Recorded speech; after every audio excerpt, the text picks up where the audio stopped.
before, my goal is to give a little bit more detail about the content of the proposal that was tabled by the European Commission, see some evolutions in it, or if they are to be perceived as positive evolutions, and if yes, for whom. But before doing that, I would like to give a little bit of context to this proposal, and I will try to use as less acronyms as possible. Both ISDS and TTIP are horrible acronyms, and I will refer to this as investment arbitration, which is another term usually employed. And the ISDS acronym was pretty much created by the European Commission itself when this debate started surfacing in Europe. Why are we talking about this today? I think one of the main reasons is that the system developed in a way that was never foreseen by the countries who pushed for investment arbitration to begin with.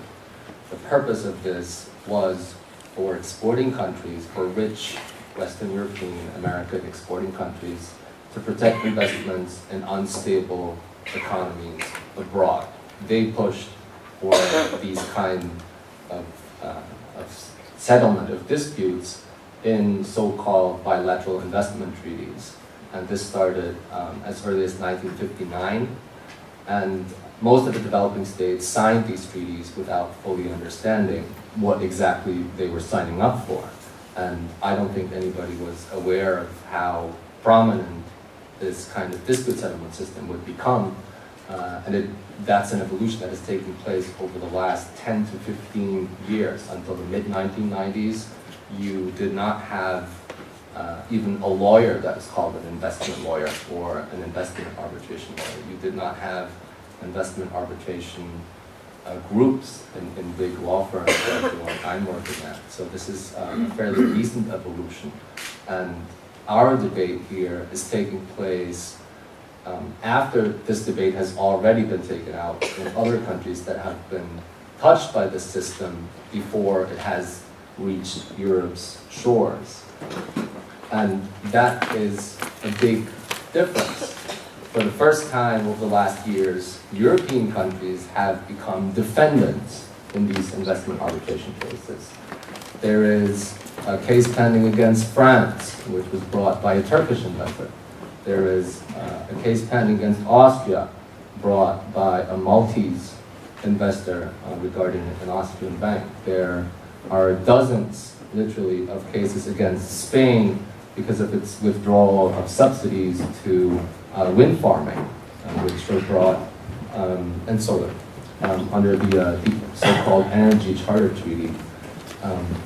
There are cases pending against Greece because of the restructuring of the Greek banking sector and the haircut.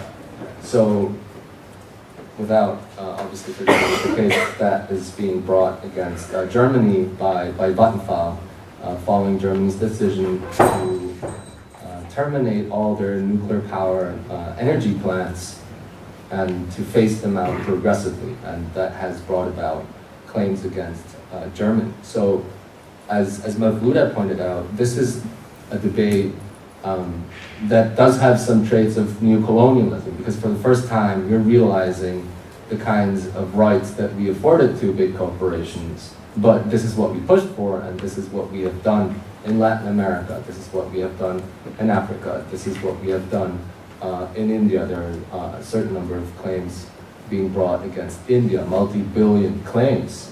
And now the system is turning against us, and we suddenly realize what we've been forcing upon other countries. That's not something I think that should be forgotten. If there are shortcomings in the system, they have existed for a long time. They have, in some instances, created unforeseen consequences and negative consequences for many lots of people. If you look at the Argentine debt crisis and the cases brought by the hedge funds, that's certainly a major evolution. Those were sophisticated investors backed by big law firms who bought Argentinian bonds at a discount. We heard about a return rate of 1,200%. That's obviously on the discounted rate at which those bonds were bought, not the original rate at which the bond was issued by Argentina. So it was a risky bet that they took, and they knew that they were taking this bet because they had also at their service investment arbitration protection under bilateral investment treaties.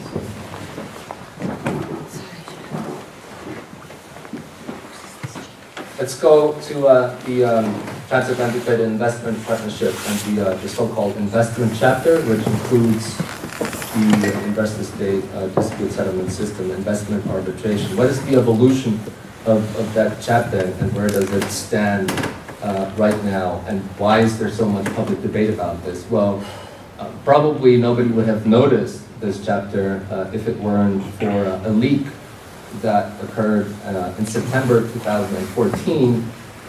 Probably somebody from within the European Commission, it's not clear where the leak came from, probably not from the US side,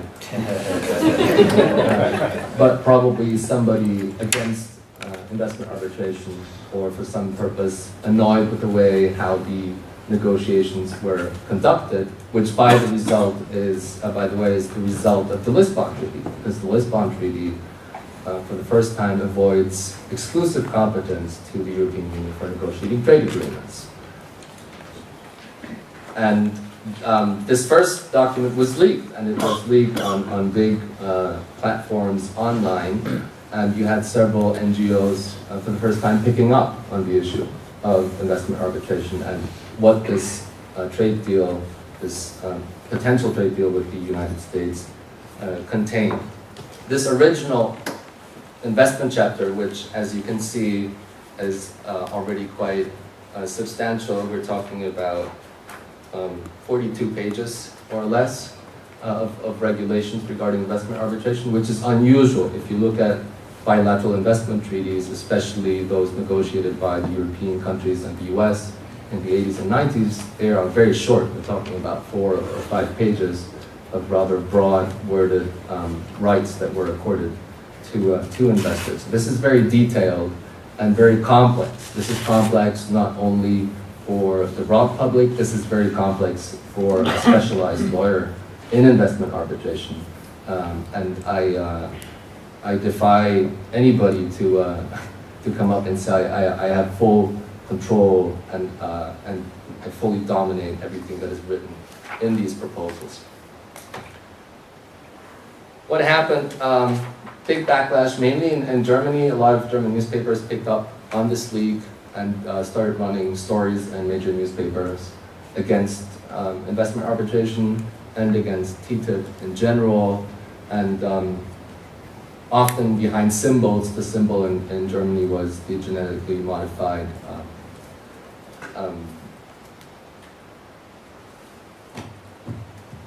chicken, exactly. It's true. You had people running around with plastic chickens protesting against this TTIP because the theory was that TTIP would prevent Europe from regulating genetically modified organisms. What did the Commission do? They said, well, we hear your complaints and we want to change the system because we see that there are shortcomings in it. So the Commission saw political opportunity in picking up on criticism on investment arbitration. And they had the great idea of doing an online public consultation. In 2014, this is the preliminary result. There is also a longer report that was issued by the European Commission. And as was said, this aroused a great amount of interest. In Europe, you had a total of 149,000 answers to this public consultation, and you'd be surprised to learn that 34% of those responses came from the United Kingdom, which was by far the country that had most responses to this public consultation. So that picks up on something that was said before. There was a debate already in 2014 here in the UK. There was coverage. The BBC has run several series. And the UK was one of the countries where most of this debate took place. 97.5% of those responses were negative, but as you've said, or you haven't said, but most of those responses were responses that were automatically generated by NGOs, which had given answers to the questions. So all that people did in the UK, Austria, and Germany is they clicked on that form that was already filled out for them with the information that the NGOs wanted to bring along. So I wouldn't say this very negative response is fully representative of public opinion in Europe, which in some countries is inexistent. 6 answers from Cyprus, 5 answers from Estonia, 9 answers from Latvia, 200 answers from Italy, 8 answers from Lithuania, 15 from Malta, 16 from Slovenia, 125 from Spain. It shows you it is a debate that is locally concentrated for some reasons that usually pertain to national politics, both in Germany, in the UK, and also Austria or the Netherlands, where ISDS is also, investment arbitration is also thoroughly discussed. They came up with a new proposal in 2015 in September, which for the first time had the idea of a permanent institution that was supposed to emulate a traditional court with judges that are elected by governments. And you have to know that the main feature, or one of the main features of investment arbitration, is that each party gets to appoint its own arbitrators. The process usually is that the investor appoints one arbitrator, which it feels is more favorable to its side of the story, and the state will appoint an arbitrator that it feels is more favorable to the state's side of the story. And those 2 arbitrators, among themselves, will elect a 3rd person who will preside that tribunal. If they're unable to do so, there are so-called appointing authorities who will appoint the presiding arbitrator. In the proposal that is now on the table, the investor does not get to nominate an arbitrator anymore, but we're talking about judges that are selected by the governments, selected by the European Union, the Commission, probably, and the United States. And they, the word judges is misleading because we're actually not talking about judges. We're still talking about arbitrators, but they are called judges. But what differs is the way of appointment in this proposal by the European Commission. There are supposed to be 15 judges in this so-called tribunal of first instance that the Commission has put on the table. 5 of these judges are supposed to be from the EU, 5 are supposed to be from the United States, and 5 are from 3rd countries, not including the United States or the European Union. And that 3rd country national in the Commission's proposal will preside the tribunal. So the idea is that you will always have a presiding arbitrator which does not have the nationality either of a European country or of the United States. After September, the Commission came up with its latest proposal in November, which is the one that it tabled to the counterparts in the United States, which is almost similar to the one that was made public in September 2015. There are small technical changes. What has remained? This is a 39-page document which contains very technical detail and some interesting ideas or, in some cases, solutions. One of the criticisms that is usually leveled against investment arbitration, we've heard this from Nick before, is the lack of confidentiality or the lack of publicity, the lack of transparency.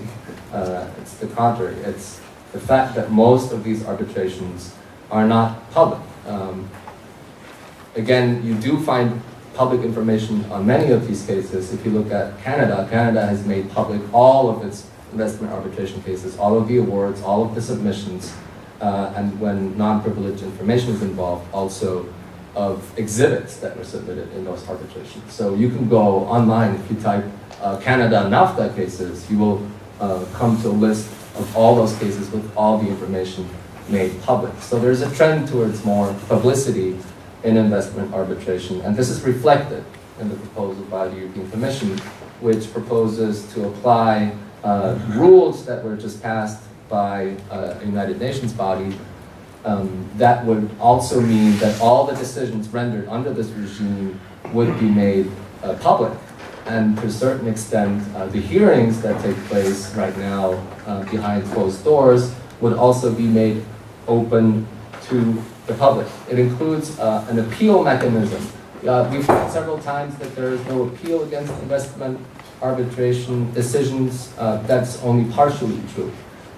There are different rules under which those arbitrations take place, and before ICSID, for example, which is the International Center for the Settlement of Investment Disputes, you do have an annulment procedure, which is not a full appeal, but you can still get an arbitral award annulled on certain grounds. And if that arbitration takes place under different arbitration rules, you do have annulment procedures and setting aside procedures before national courts. That's what just happened in the UCAS case. That award was annulled by a national judge. So there are already mechanisms for judicial control and annulment in place currently. So this appeal tribunal is to some extent, or the utility of that appeal tribunal is to some extent questionable, because you already have mechanisms of control in case of awards that have clearly gone wrong, and that has happened in the past. So maybe some short comments, and then I'll stop on this latest proposal. Well, the first thing to say is that it is very technical and very complex. 39 pages. I'm not sure many people, even in the investment arbitration community, have read this proposal and have gathered all the different components of it. There are some original ideas, but I question that they would be that they would appeal to international investors, because all the system, the purpose of the system is made for the users at the end. If the users don't want to use the system, they will not. And the risk is, if you propose a system like this one that is very complex, and before even entertaining the idea of bringing a case against the state, you will need hundreds of hours of lawyers looking at your case in light of this proposal to be even able to ascertain whether it makes sense or not to bring a case before this investment court. Does it make the system simpler? Certainly not. It creates complexity, and I think only time will tell if investors would like to use this new system. I personally have doubts that they will, and they have many ways of circumventing those rules. And there are existing treaties through which they can channel, and they do channel their investments, using old BITs, old bilateral investment treaties, that offer much less protections for the state. So there are ways to circumvent this pretty easily. Well, just a concluding thought, this is still a provisional proposal by the Commission. It hasn't been accepted by the United States, and I doubt that the United States will accept the proposal as it stands now. And if in the end TTIP is held to be a mixed agreement, that would mean that national governments would still have to ratify this treaty, which in fact means that TTIP would be dead, because at least one European country, in my opinion, would vote, as current public opinion stands, against TTIP. If you have any questions on it, on more technical detail, I'm happy to respond to those later. Thank you very much.